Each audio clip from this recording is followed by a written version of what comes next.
Salam aleykum. Deməli sizə gözəl bir dənə hədis haqqında məlumat vermək istəyirəm. Bu səhər axşam zikirlərinə aiddir. Ona görə dedim qoy bölüşüm insanlarla ki, yəni insanlar maariflənsin.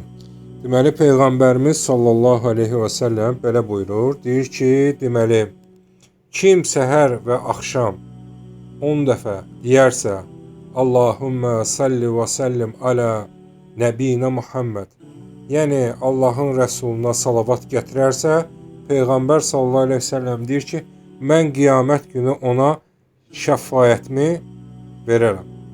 Yəni kim Peyğəmbər sallallahu əleyhi və səlləmə səhər sübh namazından sonra və həmçinin də axşam əsr namazından sonra 10 dəfə deyərsə Allahumma salli və sallim alə Nəbiyinə Muhammed, Məhəmməd Peyğəmbər sallallahu əleyhi və səlləm deyir ki, mən o insana qiyamət günü şəfaətimdən istifadə etməyə icazə verəcəm.